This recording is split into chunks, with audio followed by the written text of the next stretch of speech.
Hello everyone. आज की इस वीडियो में हम सॉल्व करेंगे एक सर्कुलर अरेंजमेंट का क्वेश्चन। वैसे तो ये क्वेश्चन काफ़ी छोटा है, बट होता क्या है कि इसमें कुछ ज़्यादा सिनेरियोज हमें देखने को मिलेंगे, तो इसके वजह से ये क्वेश्चन थोड़ा सा कॉम्प्लिकेटेड हो जाता है। तो आज मैं आपको बताती हूँ कि ये इस क्वेश्चन को कैसे सॉल्व करना है। So let us start. 8 people A, B, C, D, E, F, G, H are sitting around a circular table facing the center, not necessarily in the same order. तो हमारे पास दिया हुआ है कि हमारे ये 8 लोग हैं, ये एक सर्कुलर अरेंजमेंट में बैठे हुए हैं and they are facing the centre. ठीक है, सेंटर कहाँ पे है इस सर्कल का? इस डायग्राम में हमें दिया हुआ है सेंटर यहाँ पे। तो सबका जो फेस होगा वो इस तरीके से इस तरफ होगा। यहाँ पे मैंने एक एरो बनाया है, ऐसे इस तरीके से होगा सबका फेस। ठीक है, एंड अभी आगे हमें सबकी पोजीशन दी हुई है। अच्छा, और एक और बात, यहाँ पे रूल क्या है, हमें डायरेक्शन का रूल ध्यान में रखना है।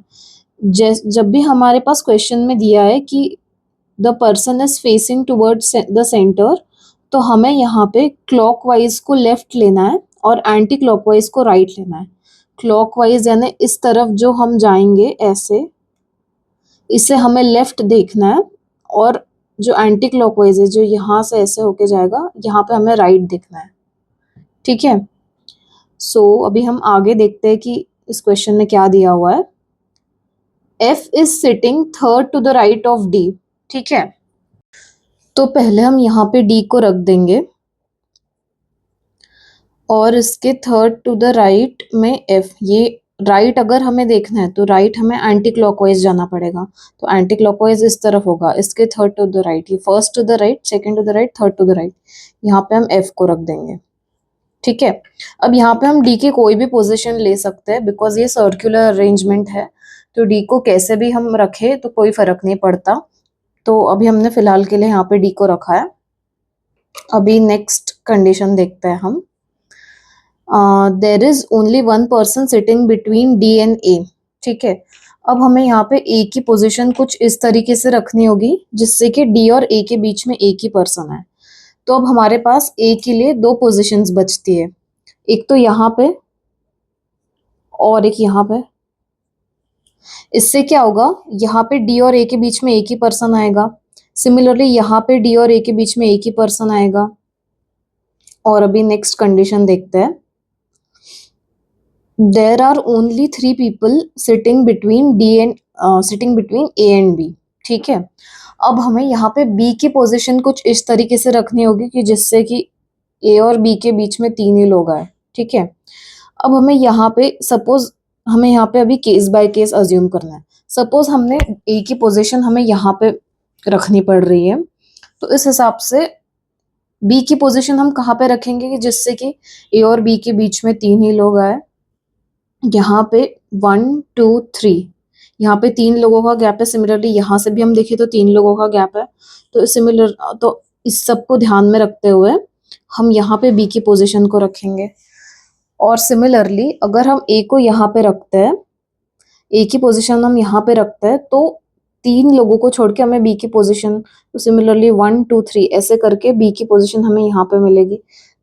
तो हमें ये देखने को मिलता है कि अगर ये A यहाँ पे आएगा तो फिर B यहाँ पे आएगा, सिमिलरली A यहाँ पे अगर आया तो फिर B इस तरफ आएगा।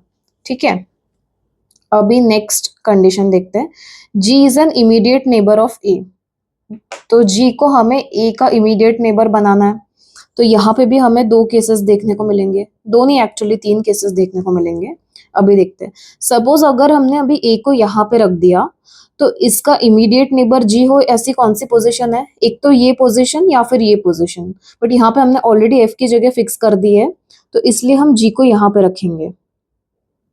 अगर A की पोजीशन यहाँ पे, तो G की पोजीशन यहाँ पे आएगी। सिमिलरली अगर A यहाँ पे हमने रखा है, तो G या तो इमीडिएट नेबर होने के लिए यहाँ या तो यहाँ आएगा। ठीक है, तो अभी फिलहाल के लिए दोनों स्पेसेस वेकेंट है, तो G हम दोनों तरफ लिख देंगे। ठीक है, now there are only 3 people between G and C। अब हमें C की पोजीशन कुछ इस तरीके से रखनी होगी कि उन तीनों के बीच में 3 लोग हो। ठीक है, तो अब हमें और 3 केसेस देखने को मिलेंगी, बिकॉज G की 3 पोजीशंस हमें मिली हुई है, तो अभी सी की भी उसी तरीके से 3 पोजीशंस आएंगे, ठीक है। तो फर्स्ट केस में अगर हमने जी को यहाँ पे रखा हुआ है, तो उसके हिसाब से हमें सी को कहाँ रखना पड़ेगा कि उसके जी और सी के बीच में 3 लोग हो।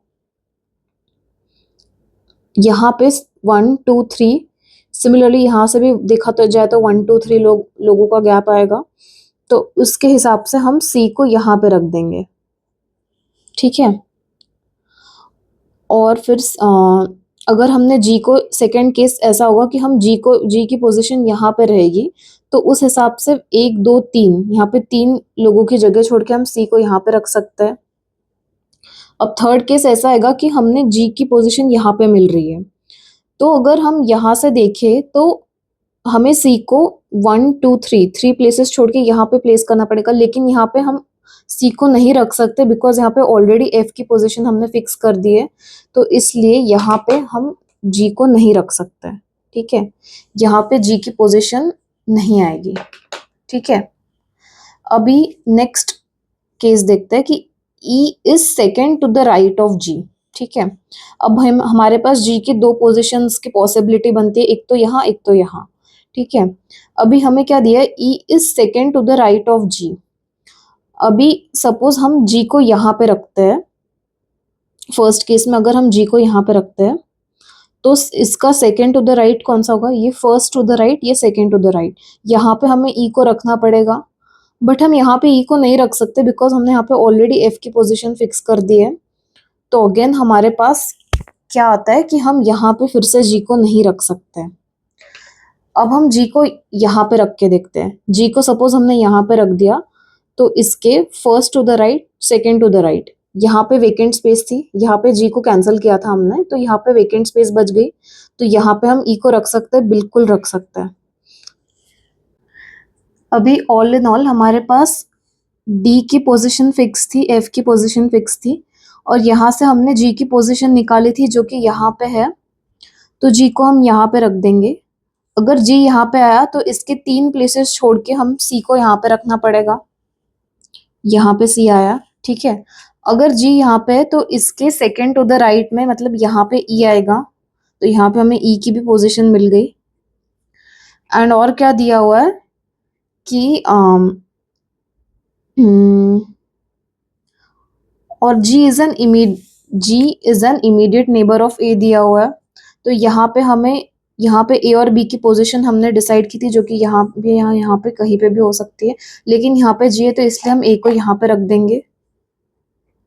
अगर A यहाँ पे, तो इसके 3 प्लेसेस छोड़ के हमें B को यहाँ पे रखना पड़ेगा, तो यहाँ पे हमें सबकी पोजीशन मिल गई है। और बचता कौन है, यहाँ से A B C D E F G सबकी पोजीशन मिल गई, तो बचता है H, तो हम यहाँ पे H को रख देंगे।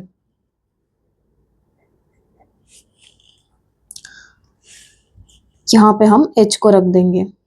आई होप आपको ये क्वेश्चन कैसे सॉल्व किया है मैंने ये समझ में आया होगा।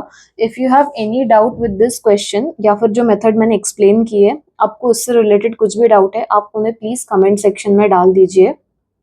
And if you want more type of questions जो कि मैं कवर करूँ, या फिर और कोई टॉपिक्स कवर करूँ, उन्हें भी आप कमेंट सेक्शन में डाल दीजिए।